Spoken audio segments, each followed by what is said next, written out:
Sunday, August the 14th, 2005. Cypriot airliner Helios 522 is circling above Athens. Zulu Uniform 522, this is Athens ATC. Respond, please. There are 121 people on board, including 22 children. Nobody has been able to contact the plane for over 2 hours. 2 F-16s are scrambled to intercept the renegade aircraft.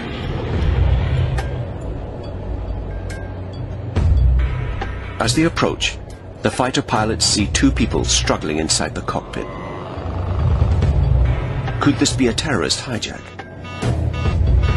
Then, dramatically, the plane veers off course and crashes at 400 miles an hour into a hillside north of Athens. Helios 522 is one of the worst air disasters in European history. It is also one of the most mysterious.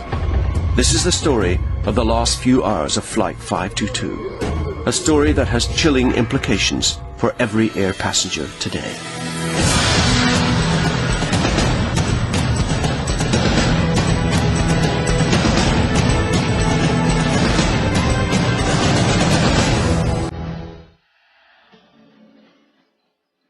Cyprus, Sunday the 14th of August 2005.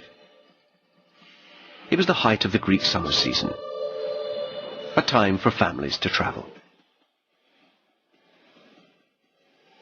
Larnaca Airport was packed with holidaymakers and tourists.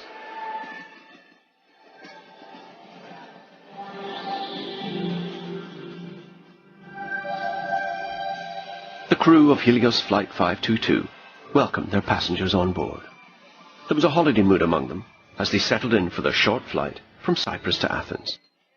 Flying the Boeing 737 were German Captain Hans-Jürgen Merten and his Cypriot co-pilot Pambas Charalambos.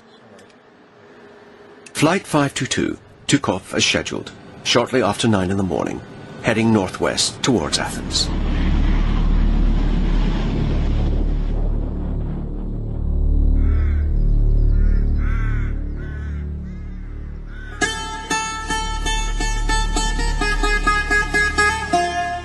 Εκείνη η μέρα ήταν πολύ παραξένη. Τα παιδιά μου ήταν πολύ ανήσυχα, είναι εξαιρετικά ανήσυχα.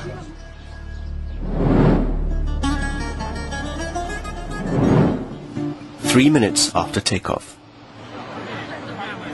On board Helios Flight 522, the captain reported a fault to ground control at Larnaca Airport.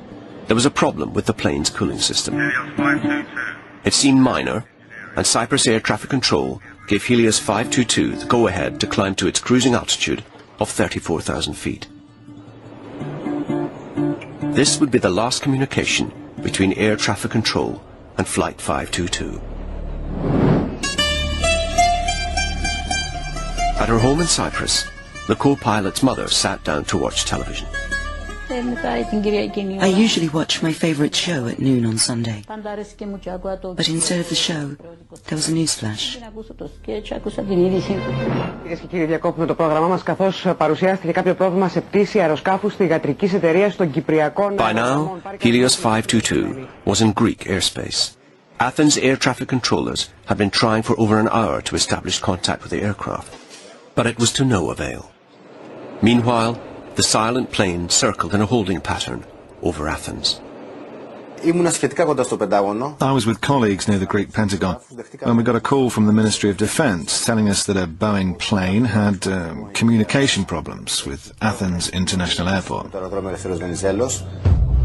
One question was uppermost in the minds of the Greek authorities. Did Athens face a terrorist attack like 9/11? 2 fighter jets were scrambled to intercept what is officially known as a renegade plane.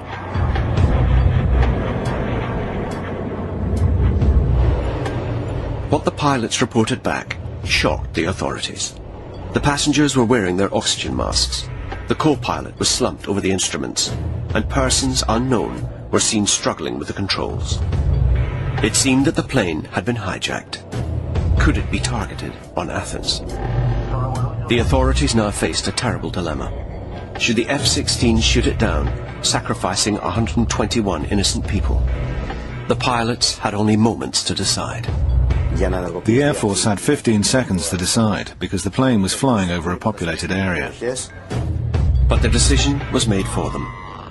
As Flight 522 ran out of fuel, the engine stopped and the plane veered off course towards the mountains north of Athens. My wife called me. She said a plane had crashed in Kalamo. Then she said, it crashed in our village.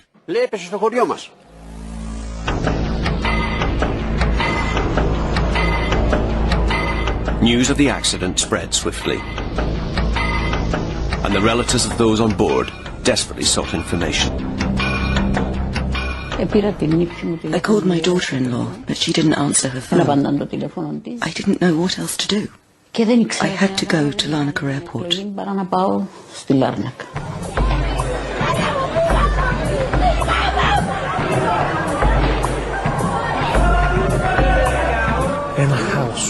It was chaos, absolute chaos. Nobody knew anything.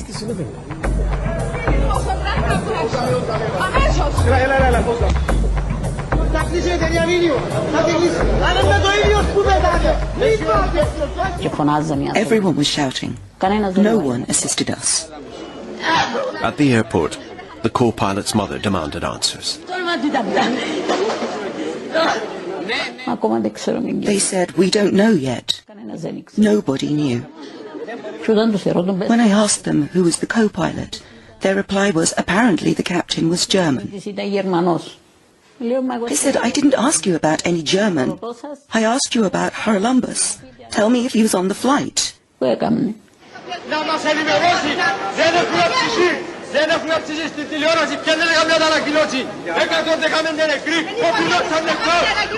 Amidst the chaos of the crash scene, the scale of the tragedy emerged.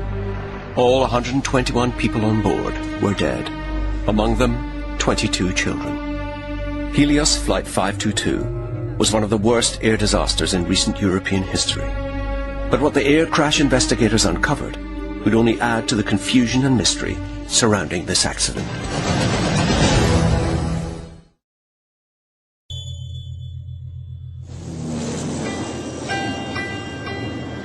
Helios Flight 522 crashed in the mountains north of Athens.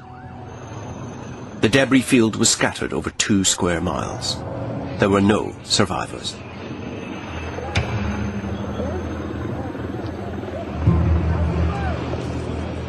It was the height of the Greek summer. With 40-degree temperatures, the countryside was tinderbox dry.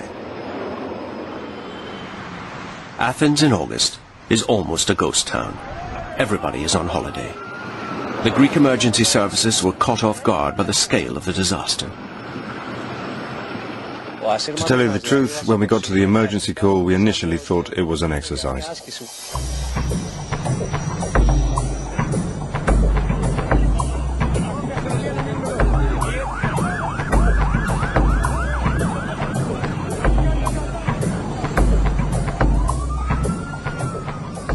You can't compare it. You can't compare it. The atmosphere that day was... There was smoke, there was fire, and there was this smell. The most terrible thing was the smell. It was the smell of death. Those who were there are still finding the experience very difficult to deal with. I got here as quick as I could, and I ran to see if I could save anyone. I couldn't save anyone. I put a child on my back. My clothes got soaked with blood. I didn't care. I just wanted to save someone.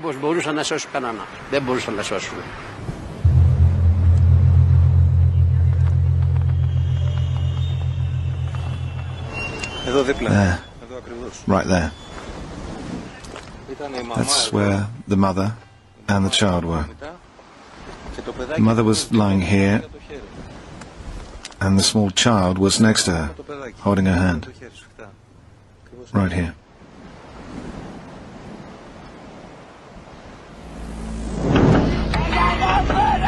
This terrible loss of life shocked the whole world.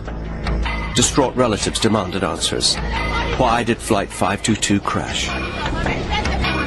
Rumours and speculations about the cause of the crash erupted immediately.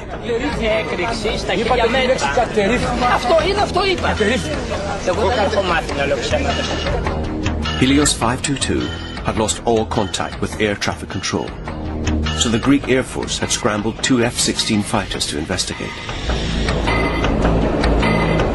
The fighters had seen the co-pilot slumped in his seat and the captain missing. At first, it seemed Athens had faced a terrorist attack from a hijacked plane similar to 9/11. As journalist Peris Karavanopoulos recalls, our highest government source gave us the information that it was a terrorist attack, because the F-16 pilots who were flying next to the Boeing had reported seeing a man wearing a mask in the cockpit. Many Greeks suspected that the F-16s had shot down the renegade plane. But the Greek Air Force immediately declared that neither of the fighters had fired their weapons. When the Greek authorities launched their crash investigation, a far more complex story started to emerge. The first key clue came from the reports of the F-16 pilots. Soon after, a series of new details started to emerge from the observations of the 2 F-16 pilots. The F-16 pilots had seen that all passengers on board were wearing their oxygen masks before the crash. This fact was confirmed by the Athens chief coroner. The impact of the crash was terrible, but many passengers were still wearing oxygen masks on their faces. This means the masks were deployed and they used them, or at least they tried to use them. The deployment of the oxygen masks meant one thing. Helios 522 must have experienced a major loss of oxygen and cabin pressure during its fateful last flight.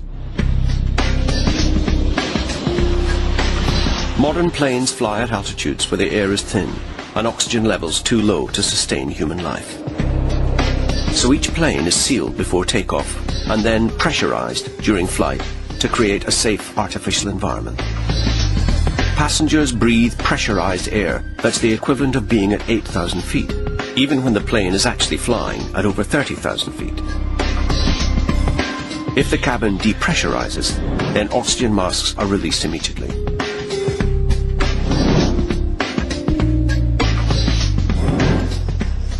The autopsies of the charred bodies led the coroner to a grisly conclusion. I am certain they didn't die from asphyxiation, because their hearts and lungs were still functioning at the time of death. In other words, none of the passengers died before the crash.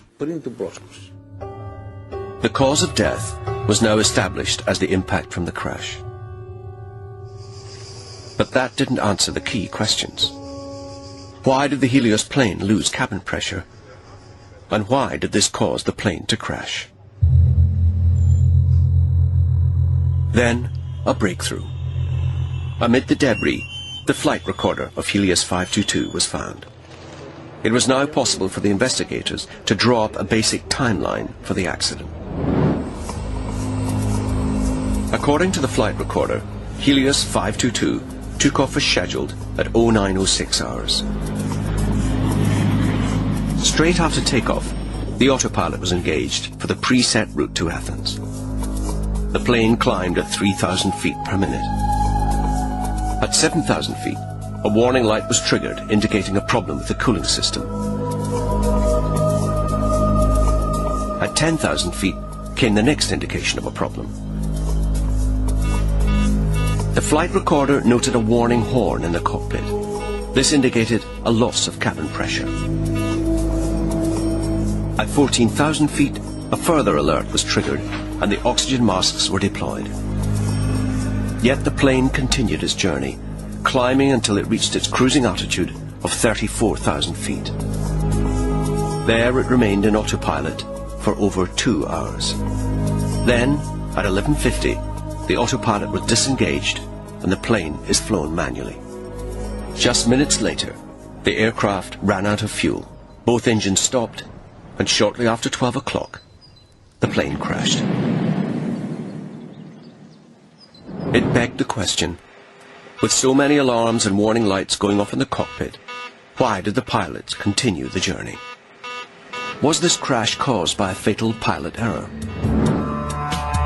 Stories began circulating in the Greek press, blaming the pilot and co-pilot. It was alleged that the co-pilot, Pambos Charalambos, was unhappy, distracted from his duties by personal problems. But this was not how his colleagues remembered him.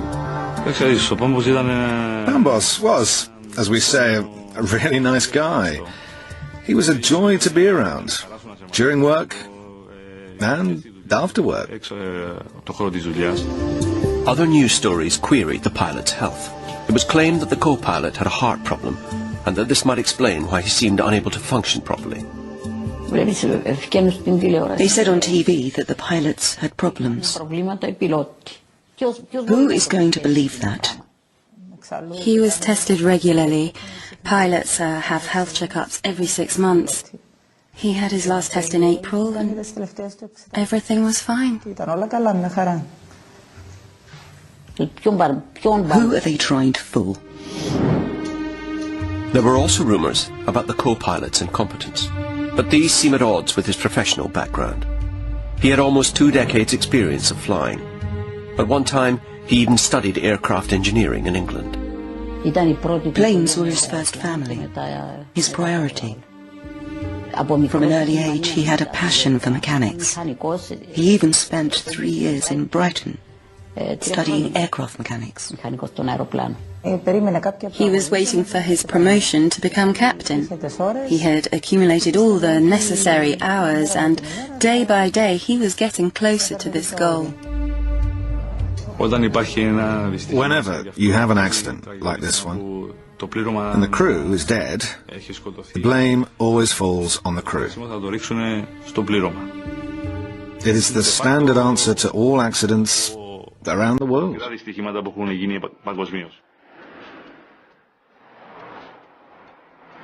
For independent air safety expert Kim O'Neill, pilot error is too convenient an explanation.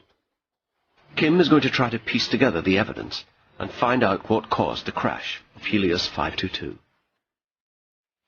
There is one obvious place for him to start, with the plane itself. The Helios plane was a Boeing 737, the most widely used passenger jet in the world today. An airliner with an excellent safety record.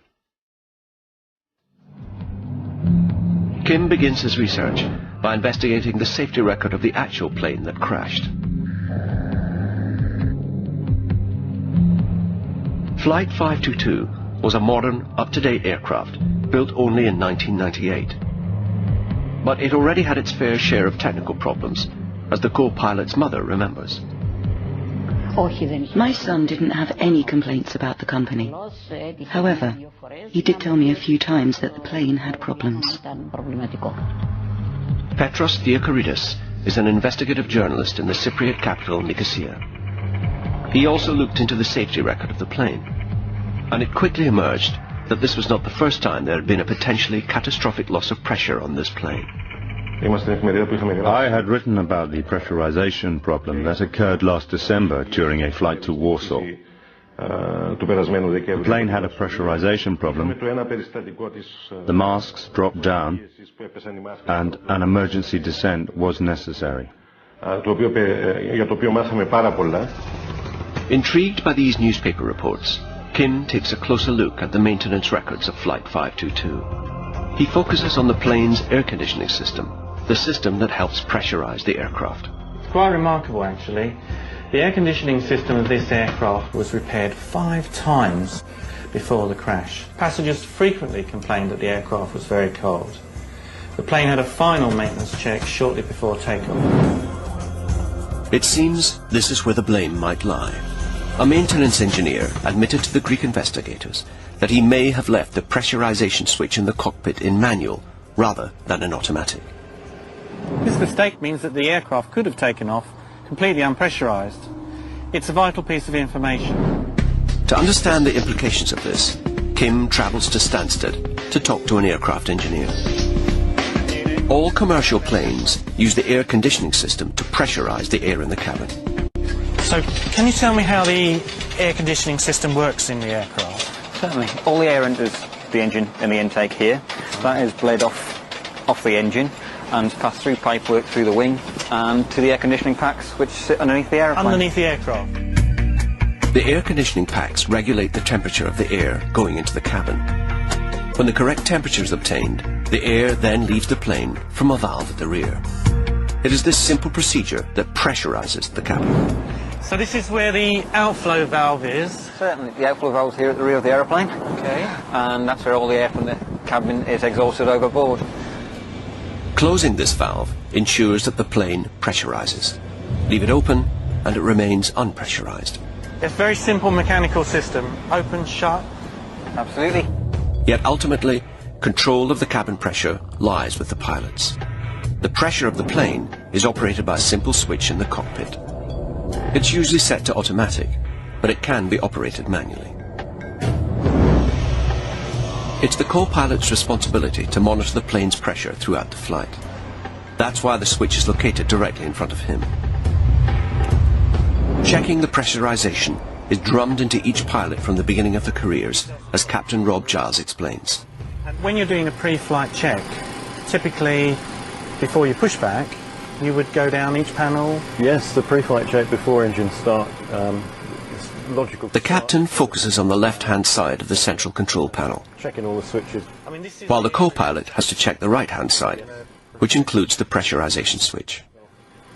So this is checked pre-flight? Yes. But it's also checked shortly after takeoff? Yes, during after the takeoff sequence. In fact, the pressurization switch is checked twice before takeoff, during takeoff, and again when the plane passes through 10,000 feet. So this panel is actually checked 4 times? Lots of checks, yes. If the plane should lose pressure, oxygen masks are deployed. But time is critical. This emergency supply only lasts 15 minutes, which means the pilot must take immediate action. If you get a depressurization, initiate an emergency descent down to 10,000. So it depends on the pilots realising that the aircraft is under pressure? Absolutely, yeah. With timing critical and clear emergency procedures, it seems the Helios pilots must have failed to carry out their duties. From the discovery of the flight recorder, we know that the emergency oxygen masks dropped at 14,000 feet. But instead of descending, the Helios plane continued to climb to 34,000 feet. This is the biggest mystery of all. Why did the aircraft not pressurize? Why did the pilots continue the flight even after the oxygen masks had dropped? Everything still seems to point to one explanation for the crash: pilot error. Kim knows that he needs more information. He needs to understand exactly what the two pilots were really faced with during their fateful last flight.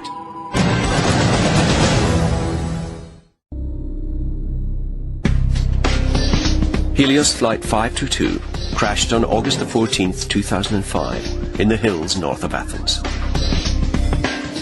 All 121 on board died. It was the worst aviation disaster in Europe for 10 years. The cabin had lost pressure, but the pilots had failed to take emergency action. Now, Greek investigators had to find out why. Aviation expert Kim O'Neill has been conducting his own research into the accident. Both the pilot and the co-pilot of Helios 522 had many years of flying experience. It seems highly unlikely that they failed to notice the warning signals. Kim needs to understand exactly what the pilots were faced with in the cockpit. So he has booked a session in a cockpit simulator. There, to guide him through the complexities, is veteran flight instructor Julian Soddy. The simulator has been set to recreate the exact conditions faced by the pilots on Helios Flight 522. In particular, the aircraft pressure has been left in manual rather than automatic, just as the maintenance engineer admitted to doing before the fatal flight. The simulator should behave in exactly the same way as Helios 522. The simulator takes off, and climbs at 3,000 feet per minute. The aircraft's running itself now. What would the pilots ordinarily be doing at this stage? There's a fair amount of checking to do. Captain Soddy immediately spots a problem. Just look, this is the rate that the cabin's climbing at. Now, you've got another indication here as well, look. That's showing that it's in manual and it shouldn't be there. So this is what these guys would have seen. At this point, inside a real plane, the air would now be getting thinner and the amount of oxygen would be reduced. The inside of the aeroplane is climbing at the same rate as the outside of the airplane. So, you know, we could be sitting in an open cockpit. We've got a master... Around 3 minutes into the flight, Julian and Kim get their first indication that all is not well. A light tells them that the instruments are getting too hot. The plane has a problem with its cooling system. This is crucial, as the pressure is controlled via the cooling system. The evidence from the flight data recorder indicated that the crew of Helios 522 experienced the same warning. In fact, the captain reported this back to the air traffic control in Cyprus. Both agreed that he would contact Helios maintenance directly to report the fault to them. No further action was taken. But the fault with the cooling system is related to a far more serious problem. The plane was losing pressure. Moments later, another warning is activated. It's a loss of airflow from the selected cooling fan. We've just gone through 10,000 feet. We've got a warning. And we're climbing at 3,000 feet per minute. We've also got that warning horn. Just like the Helios 522, a warning horn goes off at 10,000 feet. This horn alerts the crew to the fact that their plane is not pressurized. We've also got an indication that it's in manual. Now, we know that this horn is solely in the air to do with cabin pressure. So I can't believe that two professional pilots would miss something as obvious as this. That's staring them straight in the face. Staring straight in the face. I really don't understand how the Helios pilots could have missed all the obvious signs, unless something has seriously distracted them. Perhaps a clue lies in the symptoms the pilots would have experienced, as their brains were starved of oxygen in the unpressurized plane. The symptoms of oxygen starvation were first noticed by Second World War fighter pilots as their planes reached ever higher altitudes. In thinner air, oxygen supply to the brain decreases. At 18,000 feet, the body only receives half of the oxygen it receives at ground level. Pilots were losing their mental and physical abilities, eventually passing out.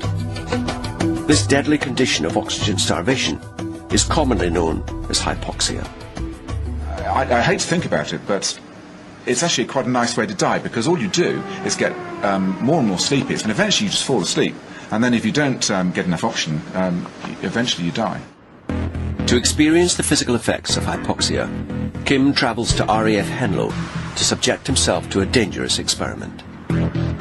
A rapid decompression. Squadron leader Simon Chappell trains RAF flight crews on the hidden dangers of hypoxia. One of the most reliable signs of hypoxia is a flushing, a feeling of flushing of the face.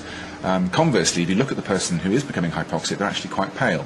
Thereafter, you get some pins and needles in the fingertips, around the lips.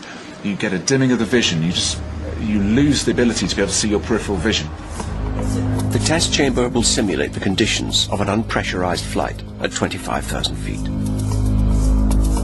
The test subjects will experience the physical effects of lack of oxygen for 4 minutes only.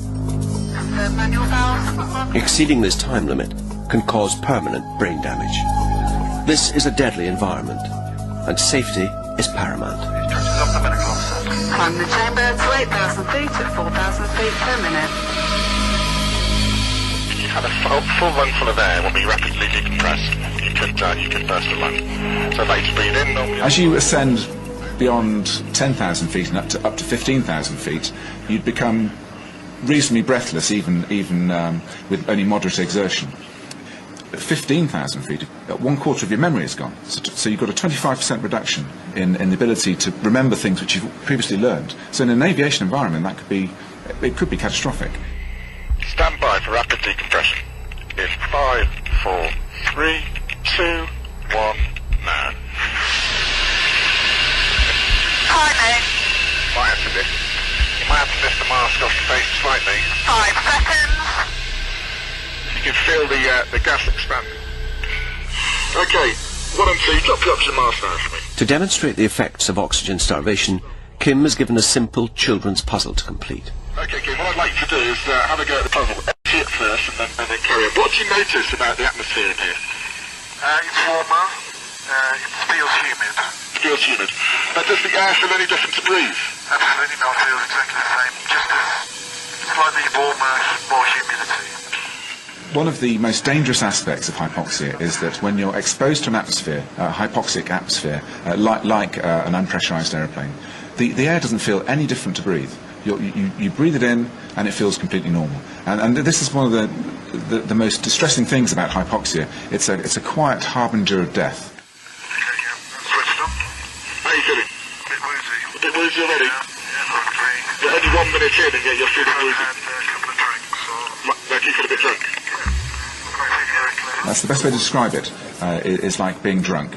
Or perhaps the beginning of a heavy head cold or just extreme fatigue. How many minutes have you both been off oxygen now? Actually, I'm not really sure how long.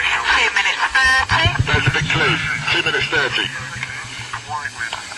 Your attention and your vision starts to cone down into one area, and you find it very difficult to focus outside of what's immediately under your nose. So I should imagine that if there was a lot going on, it'd be very difficult to prioritise tasks. It's absolutely possible that an individual will become fixated on one task. We've seen it time and time again in our chambers. 3 minutes into the test, and Kim is noticeably slowing down. Simple tasks are already beyond him.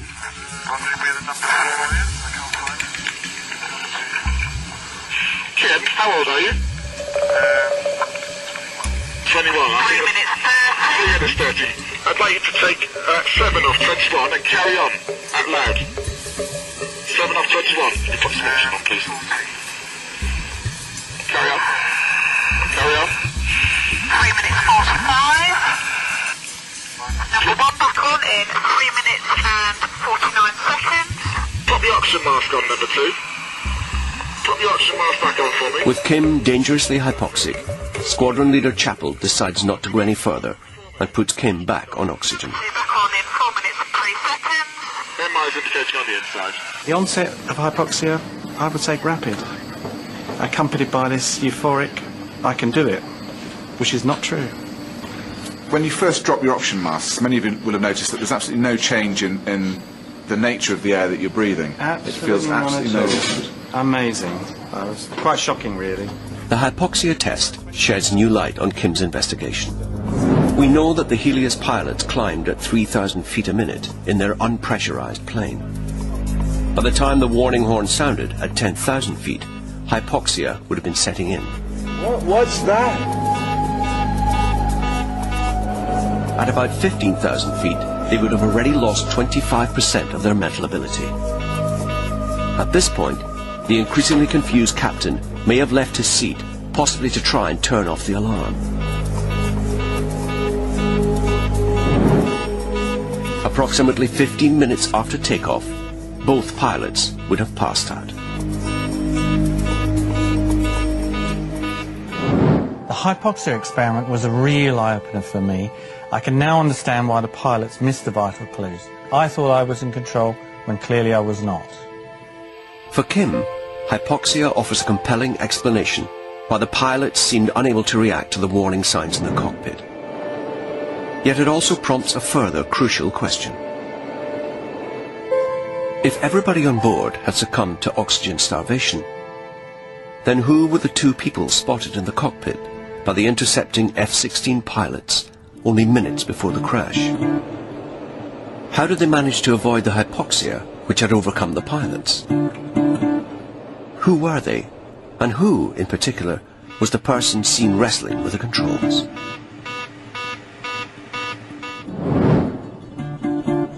The crew list reveals one very strong candidate. The 25-year-old flight attendant, Andreas Prodromos. Since he was young, Andreas was always interested in planes. There were always planes in his room. When we were traveling, he was always trying to find out the model of the plane, and there were always photographs in his room. Andreas was a man obsessed with flying. Being a flight attendant was only the first step towards fulfilling his dream. He was training to be a pilot, but he was working as a steward. He was basically waiting for the day when he could finally put into practice what he was training for. Andreas had around 260 to 270 hours of flight time. At first, there was no hard evidence that the person in the cockpit really was Andreas. 3 bodies were removed from the wreckage of the cockpit. The co-pilot, Charalambos, was quickly identified. But the other 2 bodies were so badly damaged, it took several days to identify them. During the identification process, there were those who could be identified by their relatives. Then there were those we could only identify using DNA methods. Blood samples found on the rudder controls were matched to Andreas's DNA. This confirmed that he was in the cockpit during the final moments of Helios 522. Using the same methods of DNA analysis, the 3rd body was identified as his girlfriend, Harris. This led investigators to an astonishing conclusion. These 2 young flight attendants were trying to save the plane. 6 minutes into the flight, with the oxygen supply dropping and confused by the effects of hypoxia, the pilots are struggling to make sense of the situation. For flight attendants Andreas and Harris, the deployment of the oxygen masks is the first dreadful sign they have that something is seriously wrong.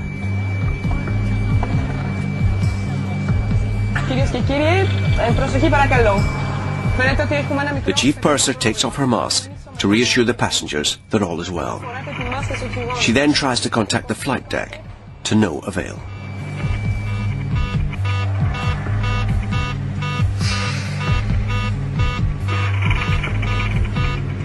"15 minutes after the deployment of the masks, the oxygen runs out and slowly everyone succumbs.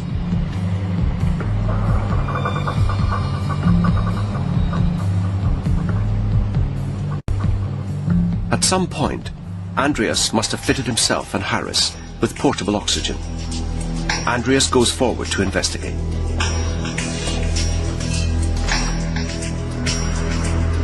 He finds all the passengers and his colleagues unconscious.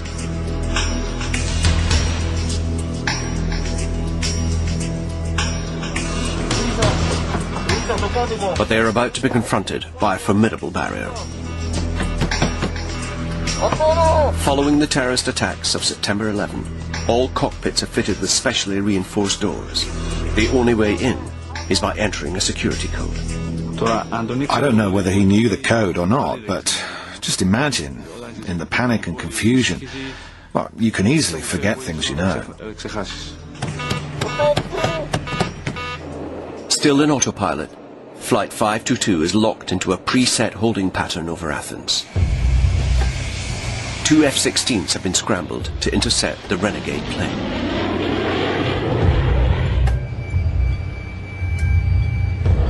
As the 2 fighter jets approach, Andreas and Harris finally gain access to the cockpit.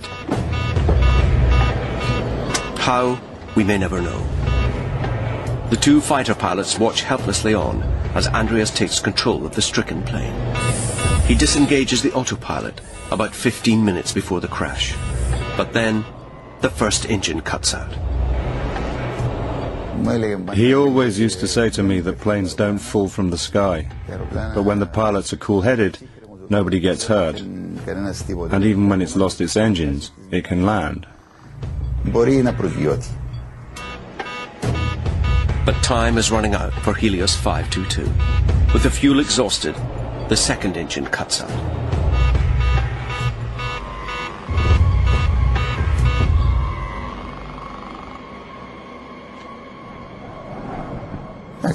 I sensed something was wrong, because I tried to call Andreas on his phone. He didn't answer me. So, obviously, I'm his dad. I sensed something was wrong. Κάτι δεν πήγαινε καλά.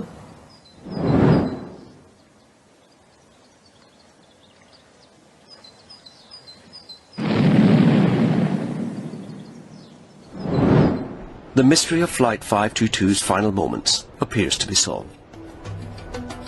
But for Kim, one question remains, and it's the biggest of all.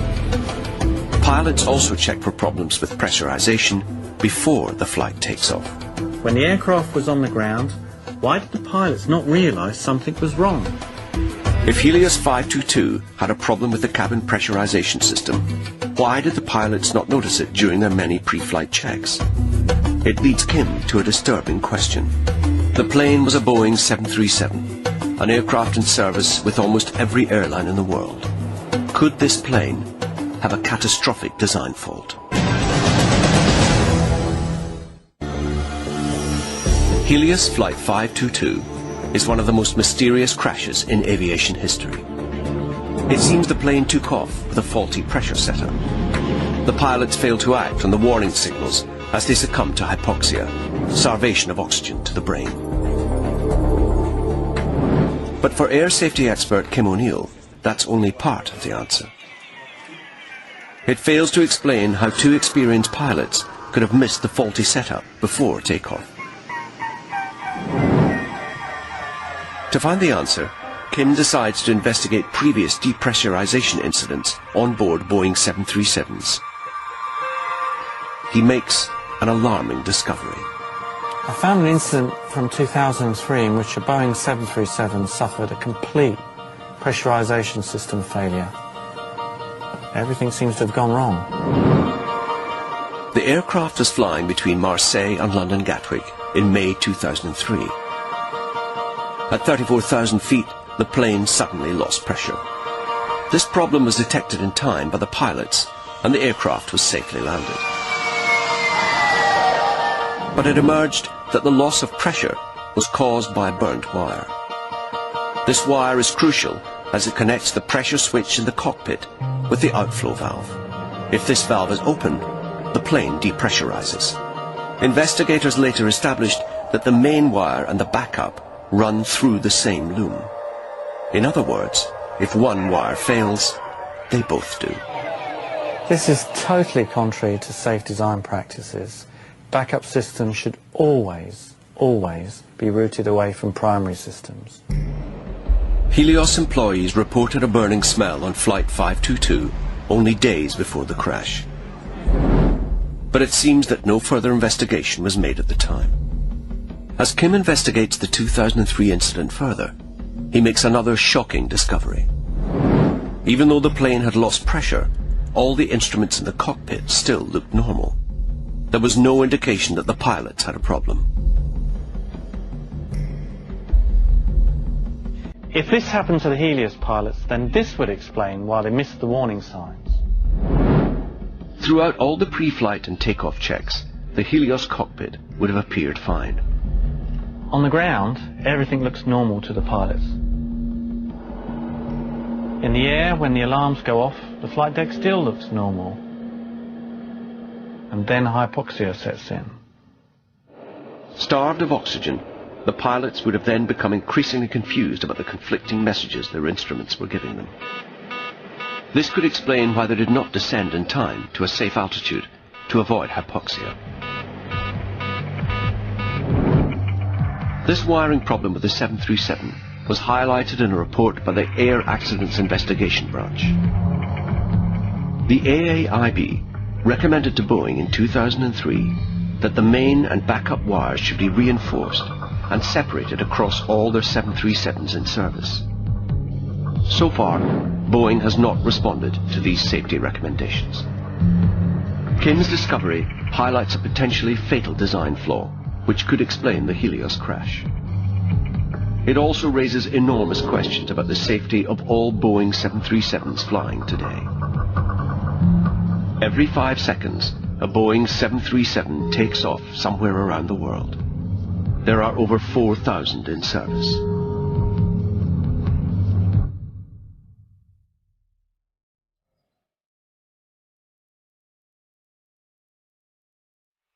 Air accidents are rare, But when they do happen, they are devastating. Είχα ένα γιο που ήταν το χρυσάφι μου. Είναι ένα κομμάτι που φεύγει από πάνω σου και πονάει. Πολύ δύσκολο να δεχτείς ότι θα έρθεις στο σπίτι σου και το διπλανό σπίτι θα είναι άδειο.